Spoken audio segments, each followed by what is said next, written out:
I want to talk to you today about post-impressionism. So this is Ms. Cheney here, recording her lesson for future viewing.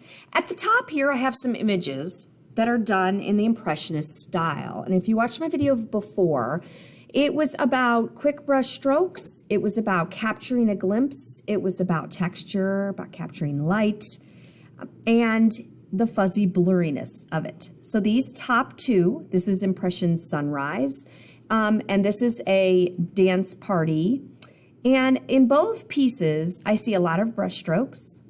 At the bottom pieces, these are done in what's called post-impressionism. So now, all of a sudden, instead of it being pretty and capturing a scene, it's also about expressing your emotions.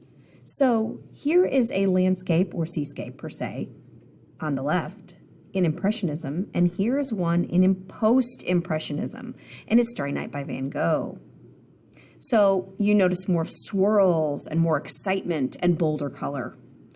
On the right, we have a group of people done in Impressionist style, and then down at the bottom, we have a group of people done in what's called post-impressionism.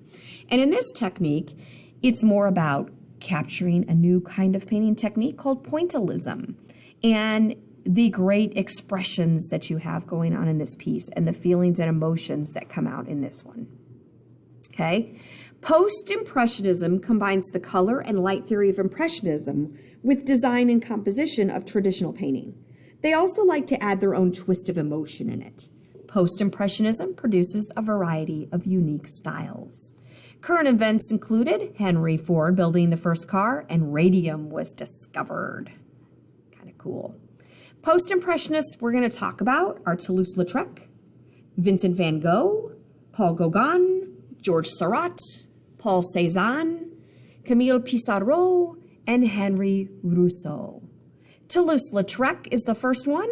He was a victim of a genetic bone condition that made him vulnerable to fractures. He walked with a cane, and by age 13, and grew to be only 4 feet 11 inches tall. He was always of frail health, but throughout his adulthood, he was marred by his physical handicaps and also by alcoholism, and he died at age 37. Here is one of his famous pieces at the Moulin Rouge.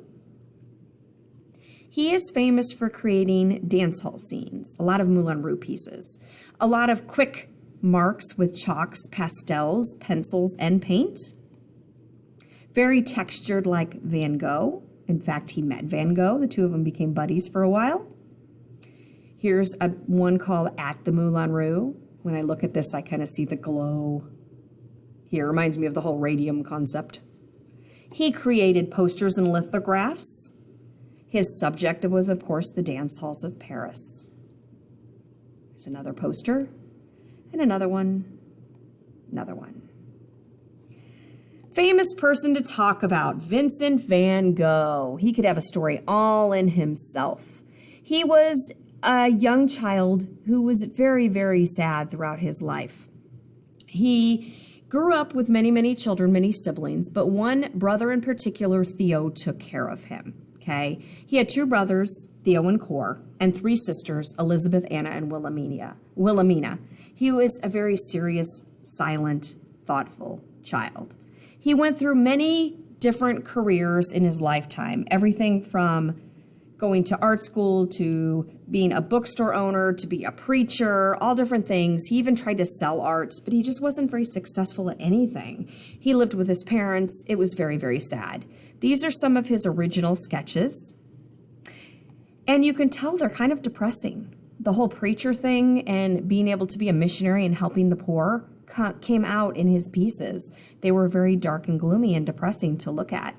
He lived with his parents, like I said, and by the time he was 30 or so, his parents finally kicked him out and said, you need to go, off on your own and create your own paintings, or to create your own life.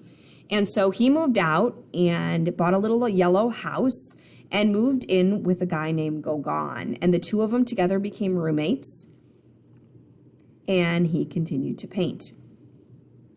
He lived with his brother Theo for a while. He drank heavily, lost his teeth from poor nutrition. He did develop syphilis. He collected Japanese woodblock prints. Here's a painting of himself with Japanese imagery behind him. Remember I mentioned that he met Toulouse-Lautrec. Here's some more of his paintings. They did get brighter. He enjoyed the color yellow. He bought a yellow house and moved in with his friend Gauguin after living with his brother, and they painted it yellow.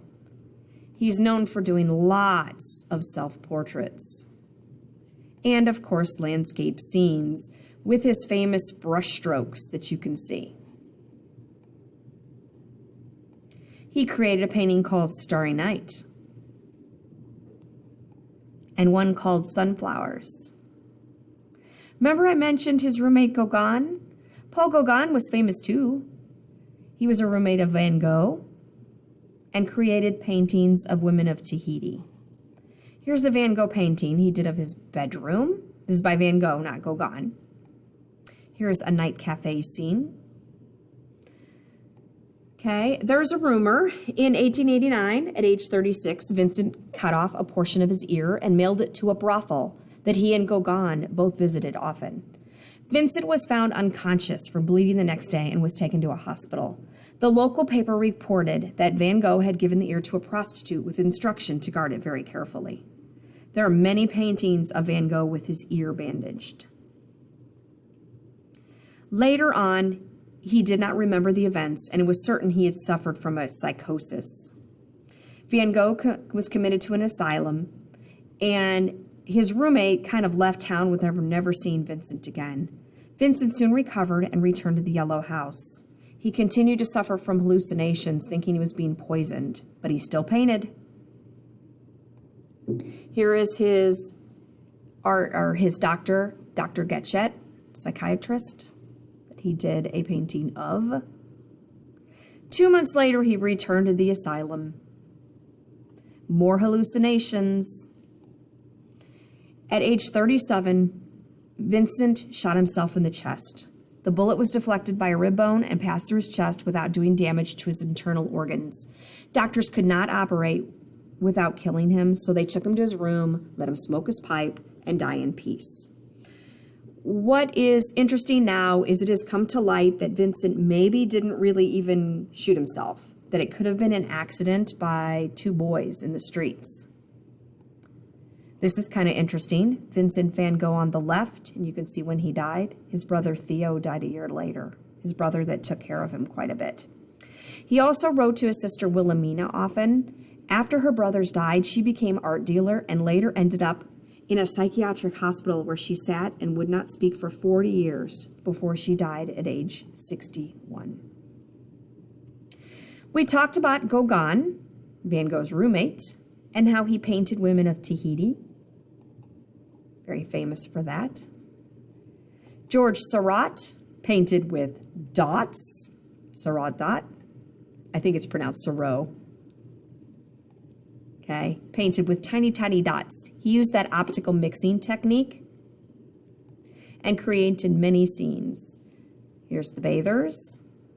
And this scene is actually an area where across where this kid is yelling, there's an island, and that island is called the island of La Grande Jetée, and that is where this painting is.